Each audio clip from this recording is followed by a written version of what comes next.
నమస్తే, మీ senior journalist Derangula Krishnaiah. ఈరోజు ప్రధాన అంశం నీరు వెళ్తున్న చెరువులు, పులివెందులకు బీటెక్ ఆదరు అనే అంశంపై విశ్లేషణ. అది పులివెందుల నియోజకవర్గం. పులివెందుల నియోజకవర్గంలో కూటమి ప్రభుత్వం ఏర్పడినప్పటి నుంచి మొత్తం దాదాపుగా చెరువులు నింపాలి అని, అక్కడక్కడ కాలువల మరమ్మతులు చేపట్టాలి అని, అటు తర్వాత ఎక్కడైతే రైతులు నీరు లేక అల్లాడుతున్నారో ఆ రైతులకు నీరు అందించాలి అని, రైతులకు భరోసా ఇచ్చే కార్యక్రమానికి నాంది పలికారు. అది పులివెందుల నియోజకవర్గంలో.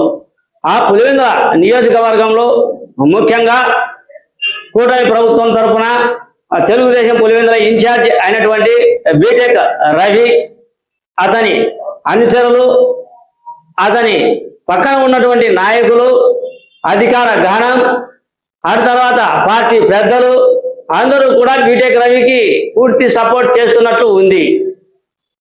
అందులో భాగంగా ముఖ్యంగా పులివెందుల నియోజకవర్గంలో చెరువులకు నీరు అందించడం, రైతులకు నీటి కష్టాలు తీర్చడం, అటు తర్వాత రైతులకు కనీస మద్దతు ధర భరోసా ఇవ్వడం, అరటి రైతులైతేనేమి, చీనికాయల రైతులు అయితేనేమి, టమాటా రైతులైతేనేమి, అటు తర్వాత ఇతర రకాలైన వేరుశనగ రైతులైతేనేమి అందరికీ కూడా భరోసా ఇచ్చుకుంటూ వెళ్తూ ఉన్నాడు బీటెక్ రవి. ముఖ్యంగా ఎప్పటి నుంచో సమస్యాత్మకంగా ఉన్నటువంటి పులివెందుల మండలంలోని నలిపిరెడ్డిపల్లె, కొత్తపల్లె చెరువుకు నీరు అందించే విషయంగా బ్రహ్మాండమైన పొగడ్తల అంశంలో మొదటి స్థానంలో నిలిచాడు బీటెక్ రవి. అక్కడ ఉన్న అరటి రైతులు ఇప్పటికీ బీటెక్ రవిని కొనియాడుతూ ఉన్నారు. ఎందుకు అంటే ఆ కొత్తపల్లె చెరువుకు నీరు అందించిన వ్యక్తి బీటెక్ రవి అని. గతంలో వైకాపా నేతలు వాళ్ళ అధికారంలో ఉన్నప్పటికీ ఎందుకో నిర్లక్ష్యం వహించారు అనే ఆరోపణలు ఎదుర్కొనే పరిస్థితిని తెప్పించాడు బీటెక్ రవి.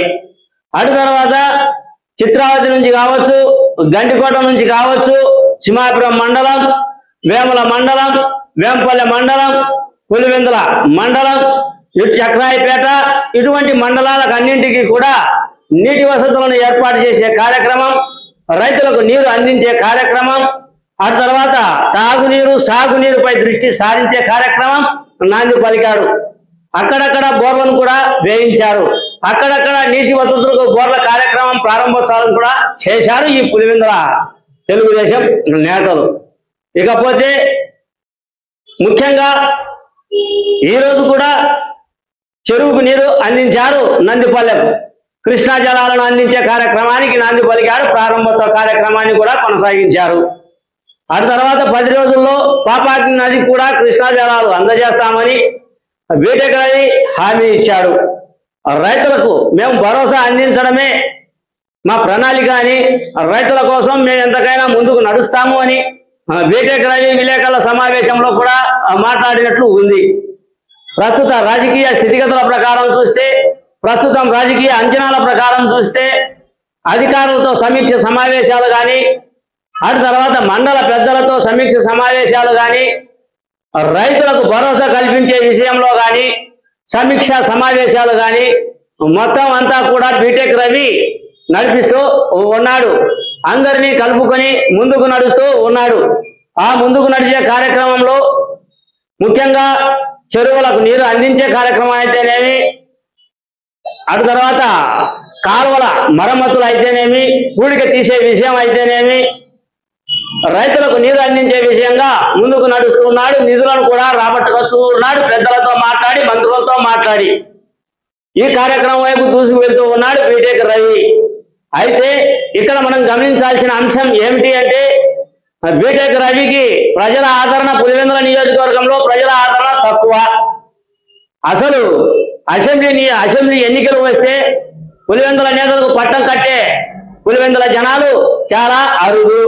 అయినప్పటికీ పులివెందుల జనాలను దృష్టిలో ఉంచుకొని పులివెందుల రైతులను దృష్టిలో ఉంచుకొని, పులివెందుల యువతను దృష్టిలో ఉంచుకొని మనం గెలుస్తామో గెలిచామో ఆ విషయాన్ని పక్కన పెడదాం.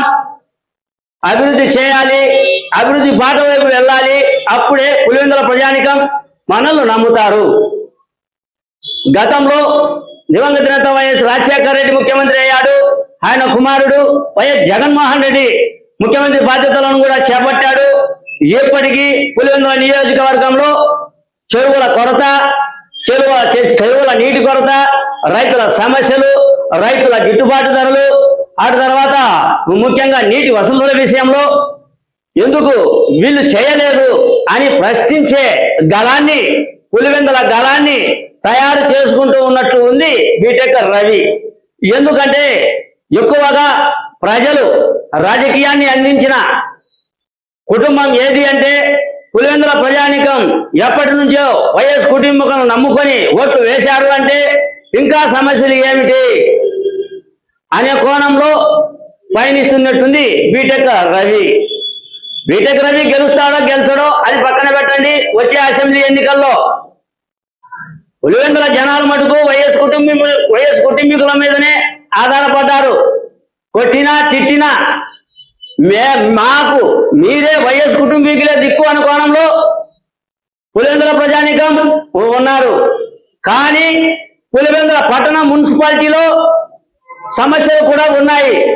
ఆ సమస్యలను తీర్చే పనిలో గతంలో అధికారంలో ఉన్నటువంటి వైఎస్ఆర్ ఆ తర్వాత ఇద్దరు ముఖ్యమంత్రులు ఉన్నప్పటికీ ఇప్పటికీ సమస్యలు ఉన్నాయి. అంటే దీని వెనకాల ఎవరి నిర్లక్ష్యమో అర్థం చేసుకోవాల్సిన అంశం ఉంది. వీళ్ళే అభివృద్ధి చేసి ఉంటే, వీళ్ళే పులివెందుల ప్రజానికాన్ని మంచి చేసి ఉంటే బీటెక్ రవి ఈ సమస్యలపై దృష్టి సారించేవారా? బీటెక్ రవికి జనాలు కొంతవరకైనా ఎందుకు ఆదరణ చూపుతూ ఉన్నారు? అది కూడా గమనించాల్సిన అంశమే కదా. ఈ విషయాలన్నీ పక్కన పెడితే బీటెక్ రవి గెలిచాడో అసలు గెలిచినటువంటి గత 40 ఏళ్లుగా ఉన్నటువంటి వైఎస్ కుటుంబీకుల అధికార చొరవ ఎందుకు పులివెందులలో సమస్యలు ఉన్నాయి, బీటెక్ రవి ఎందుకు తీర్చాల్సి వస్తుంది, గెలుస్తాడో గెలిచడో అయినా కూడా ప్రజల కోసం పాటుపడుతూ ఉన్నాడు అనే అంశాన్ని ఇది గమనించాల్సింది పులివెందుల ప్రజానికం, పులివెందుల ఓటర్లే కదా. బీటెక్ రవిని నేను పొగడడానికో కాదు, వైఎస్ కుటుంబీకులను నేను విమర్శించడానికి కానీ ఈ వీడియో చేయలేరు. సమస్యలు, అభివృద్ధి కార్యక్రమం చేయాల్సింది ఎవరు? పులివెందులకు ఆదుకున్నటువంటి పులివెందుల ఓటర్లు వైఎస్ కుటుంబీకులకు పక్క నుండి ప్రతి ఎలక్షన్లో గెలిపిస్తున్నటువంటి పులివెందుల ప్రజానికానికి ఇంకా సమస్యలు ఏమిటి అనే ప్రశ్న మాత్రమే నేను లేవనెత్తుతున్నా. ఇది ఒక పార్టీని పైకి లేపడానికి, ఇంకో పార్టీని కిందికి దింపడానికో మాట్లాడడం లేదు. ఇది పులివెందులలో జరుగుతున్న చర్చ. వీళ్ళు ఎందుకు చేపట్టలేదు ఇన్ని ఏళ్లుగా? బీటెక్ రవి ఎందుకు చేపడుతూ ఉన్నాడు? అయినప్పటికీ బీటెక్ రవికి గెలుస్తాడో లేదో అనుమానం ఉంది. కానీ పులివెందుల ప్రజానికాన్ని నమ్ముకున్నారా? పులివెందుల ప్రజానికానికి అభివృద్ధి చేస్తే, రైతులను ఆదుకుంటే, పులివెందుల సమస్యలు తీరిస్తే అంతోకింతో ఓట్లు పడతాయి అని బీటెక్ రవి ఆలోచిస్తూ ఉన్నాడా అనే చర్చ కూడా పులివెందులలో జరుగుతూ ఉంది. ఏది ఏమైనప్పటికీ ప్రస్తుత పరిస్థితుల ప్రకారం చూస్తే పులివెందుల పులివెందుల అభివృద్ధి జరగాల్సిన అవసరం ఉంది. ఇరువురు పోటాపోటీ పడితే ఇంకా పులివెందుల అభివృద్ధి జరుగుతుంది అన్నదే నా ఈ చిన్న వీడియో. మీ సీనియర్ జర్నలిస్ట్ దేరంగుల కృష్ణయ్య. నమస్తే.